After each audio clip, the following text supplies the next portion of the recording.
Hi, I am Benny. ഞാൻ hotel ഹിൽവിയിൽ executive ഷെഫാണ്. ഞാനിപ്പോൾ നിൽക്കുന്നത് ഹോട്ടൽ ഹിൽവിയിലെ റൂഫ് ടോപ്പ് റെസ്റ്റോറൻ്റാണ്. ഓസോൺ എന്നാണ് റെസ്റ്റോറൻറ്റ് പേര്. നല്ല ആംബിയൻസ് ആണ്. ഫാമിലിക്കൊക്കെ വന്ന് എൻ്റർടൈൻ ചെയ്യാൻ പറ്റുന്ന റെസ്റ്റോറൻ്റാണ്. ഇപ്പോൾ ഇവിടെ ഞാൻ നിങ്ങൾക്ക് വേണ്ടി ഒരു സ്പെഷ്യൽ ഡിഷ് ഉണ്ടാക്കാൻ പോവാണ്. ഡിഷിൻ്റെ പേര് പ്രോൺ നൂഡിൽ ഫ്രൈ എന്നാണ്. അതിന് വേണ്ട ചേരുവകൾ, ഇൻഗ്രീഡിയൻസ് എന്തൊക്കെയാണ് നമുക്ക് നോക്കാം. Prawns, salt, ginger garlic paste, Kashmiri chilli പേസ്റ്റാണിത്. നമ്മൾ കാശ്മീരി ചില്ലി ബോയിൽ ചെയ്ത് പേസ്റ്റാക്കി വെച്ചിരിക്കുകയാണ്.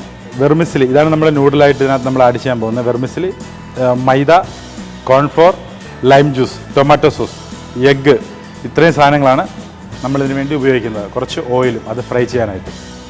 അപ്പോൾ നിങ്ങൾക്ക് വേണ്ടി ഞാൻ ആ ഡിഷ് ഇവിടെ നമുക്ക് തുടങ്ങാം. നമ്മളിപ്പോൾ പ്രോണിലേക്ക് കുറച്ച് ലൈം ജ്യൂസ് ആഡ് ചെയ്യുക, കുറച്ച് സോൾട്ട് പാകത്തിന്, കുറച്ച് ginger garlic paste, Kashmiri chilli പൗഡറാണ്, അത് പേസ്റ്റാക്കിയത്, കാശ്മീരി ചില്ലി പേസ്റ്റാക്കിയത്. നമ്മളിത് നന്നായിട്ടൊന്ന് മാറിനേറ്റ് ചെയ്യാം. ഇതിൻ്റെ വാല് നിർത്തി വേണം നമ്മൾ പ്രോൺ എടുക്കാനായിട്ട്. അപ്പോൾ അതൊരു കുറച്ച് ഭംഗിയായിട്ടിരിക്കും, പെട്ടെന്ന് ചെയ്യാൻ പറ്റുന്ന ഡിഷാണ്. ഒരു 2 മിനിറ്റ് നമ്മളൊന്ന് മാറിനേറ്റ് ചെയ്തിട്ട് വെച്ച് നമ്മളതിന് ഓയിലൊന്ന് ചൂടാക്കിയിടാം. ഷാലോ ഫ്രൈ ആണ്, ചെറിയ തീയിൽ മാത്രമേ ഇത് ഫ്രൈ ചെയ്യാവുള്ളൂ. ഒത്തിരി ഡീപ്പ് ഫ്രൈ ആയി കഴിഞ്ഞാൽ നൂഡിൽ പെട്ടെന്ന് കരിഞ്ഞു പോകും. അപ്പോൾ അതിനാദ്യം നമുക്കതിൻ്റെ ആ നൂഡിൽ നമ്മളത് സ്റ്റഫ് ചെയ്യാം. നമ്മൾ ചെയ്യേണ്ടതായിട്ടെന്ന് പറയുന്നത്, ഈ മസാല പിടിച്ചിരിക്കുന്ന പ്രോണ് എഗ്ഗൊന്ന് ബീറ്റ് ചെയ്ത് വയ്ക്കാം. എഗ്ഗൊന്ന് ബീറ്റ് ചെയ്തിട്ട്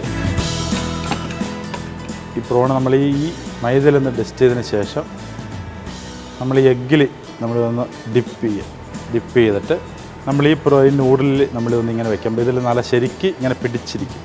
അപ്പോൾ നല്ല മുള്ളു പോലെ ഇരിക്കും. അപ്പോൾ കാണാൻ നല്ല ഒരു ഭംഗിയായിരിക്കും. വളരെ സിമ്പിളായിട്ടുള്ള ഡിഷാണ്, പെട്ടെന്ന് ചെയ്തെടുക്കാൻ പറ്റുന്ന ഡിഷാണ്. ആവറേജ് മീഡിയം ഒരു വലിപ്പമുള്ള പ്രോൺസ് ആയിരിക്കണം, തീരെ ചെറുതുമല്ല എന്നാൽ ഒത്തിരി വലുതുമല്ല. ഒത്തിരി വലുതാകുമ്പോൾ അതിൽ നല്ല രീതിയിൽ മസാല പിടിക്കത്തില്ല. അതുകൊണ്ട് ഒരു മീഡിയം ടൈപ്പ് പ്രോണാണ് നമ്മളിതിന് എടുക്കാൻ അനുയോജ്യമായിരിക്കുന്നത്. ഓയിൽ ചൂടായി കഴിയുമ്പോൾ നമുക്ക് അതിലേക്ക് ഇടാം. ചെറിയ ചൂടേ പാടുള്ളൂ. ഒത്തിരി ഡീപ്പ് ഫ്രൈ ആയാൽ പെട്ടെന്ന് കരിഞ്ഞു പോകും. പ്രോണിന് ചെറിയ വേവേ ഉള്ളൂ, അതൊത്തിരി വലിയ തീ വേണ്ട, ചെറിയ തീ മതി.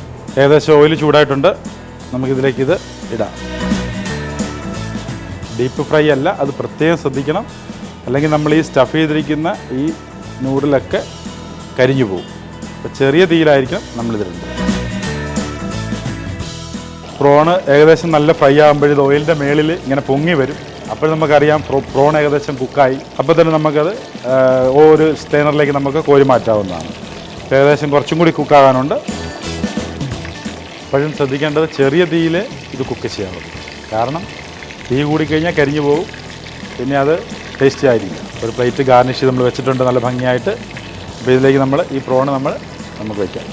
നമുക്കിത് ഇതിലേക്ക് കോരി മാറ്റാം.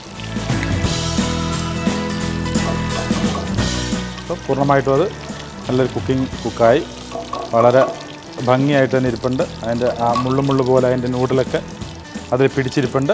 നമ്മൾ ഈ ട്രേയിലേക്ക് നമുക്ക് പാറാം. ഇതിൽ നമുക്ക് എന്ത് സോസും നമുക്ക് ഇതിൻ്റെ കൂട്ടത്തിൽ പോകും. നമുക്ക് ഇഷ്ടമുള്ള ഏത് സോസ്, സ്പൈസി ആയിട്ട് വേണമെങ്കിൽ സ്പൈസി ആയിട്ടുള്ള സോസുകൾ. കുറച്ച് ടൊമാറ്റോ സോസാണ് നമ്മൾ വയ്ക്കാൻ പോകുന്നത്. ഏത് സോസും നമുക്കിതിൻ്റെ കൂട്ടത്തിൽ നമുക്ക് ആഡ് ചെയ്യാം. നമ്മളുടെ ഡിഷ് റെഡി ആയിട്ടുണ്ട്. ഇതിൻ്റെ പേര് പ്രോൺസ് ക്രിസ്പി നൂഡിൽ ഫ്രൈ എന്നാണ്. ഹിൽവിയിലെ ഓസോൺ റൂഫ് ടോപ്പ് റെസ്റ്റോറൻറ്റിലാണ് ഇപ്പോൾ ഞാൻ നിൽക്കുന്നത്. എല്ലാവരും വീട്ടിലിത് ട്രൈ ചെയ്യുക.